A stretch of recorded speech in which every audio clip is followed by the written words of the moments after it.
ngi tudd Adja Anna Diop donc ma doon coordinatrice su projet bi doon dimbali njaboot yu néew doole yi voilà donc doon liggéey pour ONG Plan International Sénégal. waaw donc wax dëgg yàlla déjà dama kontaan ci présence su délégation bi dama ci kontaan bu baax a baax léegi aussi di rafetlu la nga xam ne que mooy témoignage bi nga xam ne moom la bénéficiaires yi am waaw parce que biñ leen di tànn ñoom fekkewuñ ko donc dañuy jaar ci ay partenaires yi nga xam ne ñoo ñu jàppale pour ñu mën a def liggéey bu ñu tuddee ciblage mooy tànn. te ciblage mu ngi jëloon ñaari paquet benn bi moo doon ciblage géographique ci yan gox lañ ko waroon réaliser donc pour loolu puisque ñu ngi doon intervenir fii à Tivaouane Thiès et à Mbour léegi nag zone bu ci nekk préfet bi donc ci ndigalu gouverneur bi taxawuñu jàppale ñu daal di organiser atelier de ciblage géographique donc waa bureau régional de la sécurité alimentaire ñoo ñu ci jàppale léegi nag ñoom bi ñu ñëwee nag ba war a tànn gox yi. ñoom ci foofu ñu daal di wax ne kon léegi ñun dañuy tànn gox yi mais dañ koy basé ci vulnérabilité donc ci variation production agricole variation production masse de la masse voilà ci loolu nag ñu daal di ci basé daal di natt xayma daal di génne ay gox ci gox yi nag ci lañ génnee communes yi muy 25 communes yi ci 25 communes mu daal di génnee pour 11 communes pour Tivaouane dont benn commune muy commune Pambal bi voilà ci commune Pambal ñu daal di tànn aussi ay villages ci village ñu daal di xool taux de malnutrition bi xool kër docteur ndax mu ngi jaar yoon xool ndax amul ay lakk-lakk xool ndax la nga xam ne amul la nga xam ne que mooy créer néew yu doole askan bi ba nga xam ne du ñu mun a en tout cas mun a régler seen problème alimentaire. voilà léegi bi ñu defee liggéey boobule ñu daal di pare nag daal di gestu ci ciblage communautaire bi. ciblage communautaire bi nag foofu la ñoom maire commencé dugg foofu la ñoom chef de village communautaire commencé dugg liggéey boobu aussi bañ koy def ñu daal di ko def ak waa Kajoor Jànke bañ ko defee ak waa Kajoor Jànke léegi na waa Kajoor Jànke ñoom it plan moom balaa muy liggéey ak partenaire day gëstu bi ñu paree liggéey boobule ñu daal di gis ne que mën na liggéeyam xam na liggéeyam te ña muy liggéeyal gox boo dem fekk leen fa donc kooku yomb na te xarit nañu ci mbirum xayma yu mel noonu muy ciblage communautaire bi léegi nag au niveau de chaque département ñu daal di ñëw daal di wax ne kon même liggéey bi la ñuy def mais Kajoor Jànke puisque moom dispositif bi mu amoon am na Mbour am na Thiès am na Tivaouane léegi nag bi ñu demee na ba war a tàmbali ñu daal di déjà ñu former ay superviseur am dañ leen former luy projet bi naka la ñuy defee ciblage bi yan matériaux la ñuy utiliser pour mun a collecter données yi donc ay tablettes la ñu utiliser woon ñu defal leen paramétrage bi yëpp jaar yoon voilà ñu daal di ñëw nag ànd ak ñoom superviser en tout cas collecte d'information léegi bi ñu ñëwee ñu dugg ci gox bi ñu duggee ci gox bi ci chef de village bi la ñu dem fekk auparavant am na direction générale de la protection sociale jox ñu le registre le RNU c'est le registre unique bi nga xam ne soo ko ubbee da nga ci fekk lépp luy turu ménage yi voilà léegi nag registre boobu bi ñu ñëwee nag chef de village am na document boobu léegi nag ñu daal di toog ak enquête daal di recenser daal di wax nu ñuy tànnee ña nga xam ne ñoo yooyoo projet bi léegi nag ci loolu nag ñu daal di teg critère d'éligibilité mu basé sur les aspects ku gën a am doole ku néew doole donc très pauvre modeste et nanti donc ce sont ces différents critères la ñu teg pour tànn effectivement chef de ménage yi ñu daal leen scorer bi ñu paree na scorer mooy 1 2 3 4 noonu léegi bi ñu ko defee léegi nag bi ñu paree liggéey recensement bi chef de village daal di wax ne kon léegi d'accord nañu ak xale yi ñëwoon def enquête bi superviseurs yi d'accord nañu ci collecte information bi am nañu sunu liste léegi nag liste boobu nag dañ ko war a dem joxi comité local de ciblage léegi nag comité local de ciblage yi pour rek ñëpp gis ci seen bopp kenn du wax ne man gisuma yëguma léegi nag comité de ciblage moom mu nekk ñaari comité de ciblage benn comité de ciblage boo xam ne juróom-benn jigéen moo ci ne benn comité de ciblage boo xam ne juróom-benn góor ñoo ci ne ñoom ñëpp nag ku ci ne ñu jox la sa liste la même liste léegi nag bi ñu ñëwee nag daal di jël liste boobu la ku ci nekk ñoom ñu toog xayma xool ndax amul ay erreur ndax amul yu ñuy fàtte parce que xam nga dañuy jël numéro carte d'identité beeg dañuy jël adresse yeeg date de naissance bi yooyu voilà léegi nag ba comité bi mu defee liggéey de toilettage boobu la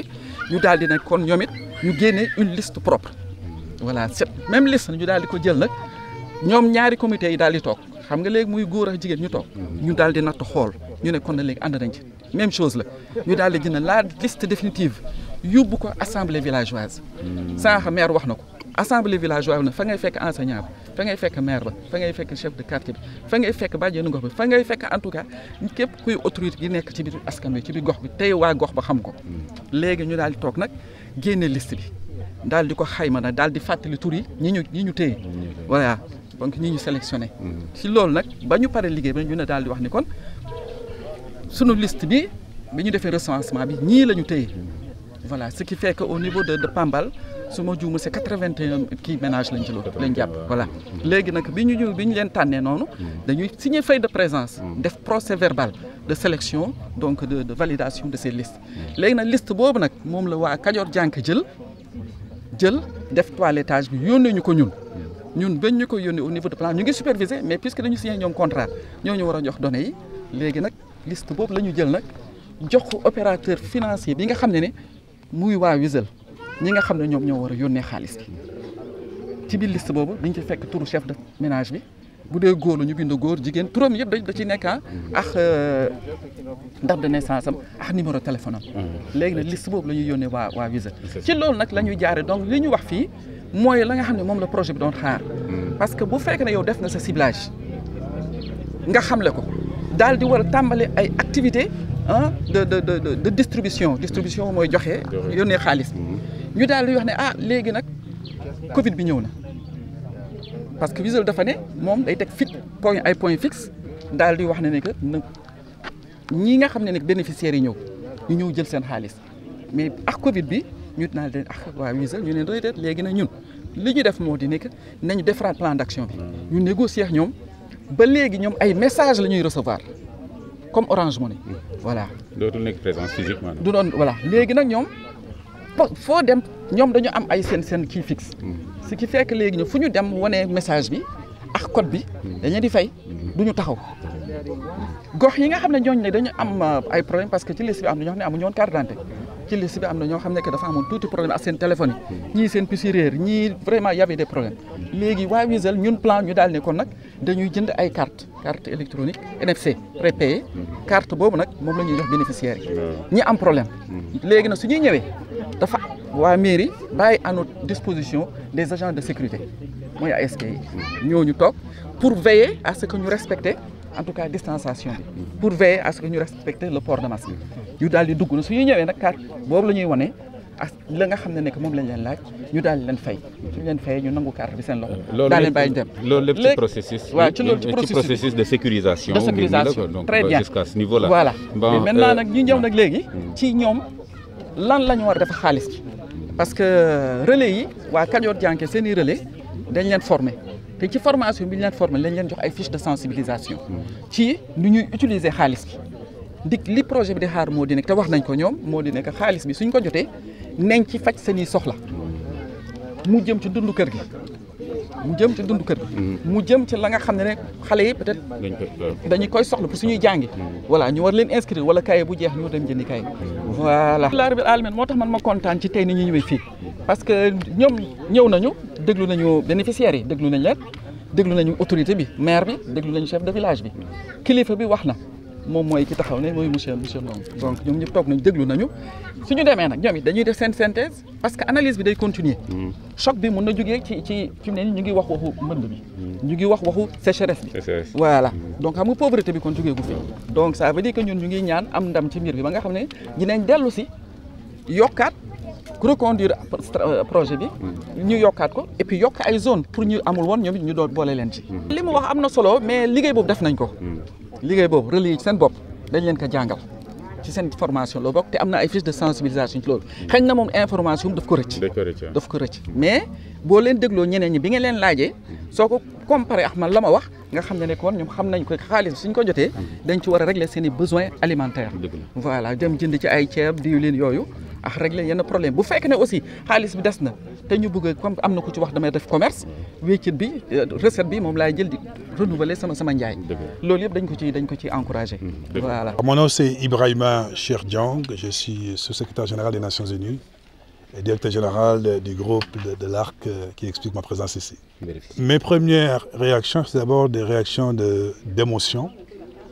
parce que je me rends compte au fait que ce que nous faisons a un vrai impact sur la vie humaine des personnes que nous ciblons.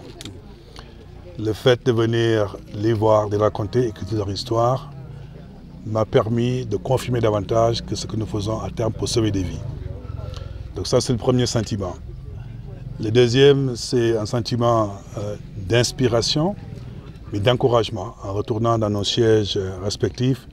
de doubler d'efforts pour pouvoir aider les populations, non seulement de ces villages, mais de tous les villages des 35 pays membres dans l'institution. Et puis, troisième sentiment, c'est un sentiment aussi de gratitude. Comme vous le savez, je viens du Sénégal. C'est toujours un plaisir de revenir chez moi, pas trop loin aussi de la ville de Thiès, d'où je viens, et de voir ces populations qui, avec le peu d'assistance que nous avons apporté, a pu avoir un impact positif dans leur vie, et pour les enfants, et pour leur éducation, et pour la santé. Donc c'est un sentiment de satisfaction et de gratitude, mais aussi de beaucoup d'encouragement pour ce que nous faisons. Je dirais qu'ils ont été atteints, je dirais même à 100%. Et la raison est toute simple, c'est que ce que nous proposons aux États africains et aux organisations humanitaires, c'est un financement innovant qui fait qu'en cas de catastrophe, on n'a pas besoin d'attendre l'aide internationale. Et à ce niveau-là, le Sénégal, par le gouvernement sénégalais, mais avec aussi le système Start Network, ils ont pu acheter des polices d'assurance qui fait que quand la sécheresse s'est déclenchée, ça a permis de pouvoir payer rapidement à l'État du Sénégal, mais aussi par le biais de Start Network. Et ça, c'est très innovant à la mesure où, en cas de catastrophe, chaque heure, chaque seconde compte. Et le fait de pouvoir accéder à ces ressources financières de manière rapide a permis de pouvoir faire les distributions, les transferts de cash dont on en parlait. Et à terme, on a vu l'impact que ça a eu sur ces populations. Donc, on est à 100%. Mais on va aller à 200%. On va continuer à promouvoir ce financement innovant sur lequel nous travaillons, qui consiste à s'assurer à ce que nos pays membres, qui sont 35 aujourd'hui, comprennent que d'abord, les catastrophes ne discriminent pas.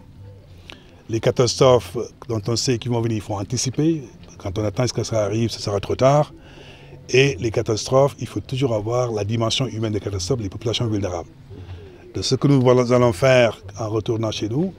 c'est d'abord de diversifier les types de catastrophes sur lesquelles nous nous concentrons. Aujourd'hui, on a parlé de sécheresse. Mais il y a les inondations, il y a les cyclones, il y a les épidémies sur lesquelles les États devraient donc anticiper avant que ces catastrophes arrivent. La deuxième chose qu'on va faire, c'est s'assurer à ce qu'on est en train de faire aujourd'hui, que la couverture aussi puisse augmenter. Aujourd'hui, certes, on a couvert quelques familles, mais on a aussi l'ambition que cette couverture aussi s'élargit pour qu'on puisse couvrir d'autres familles qui sont victimes donc de sécheresse.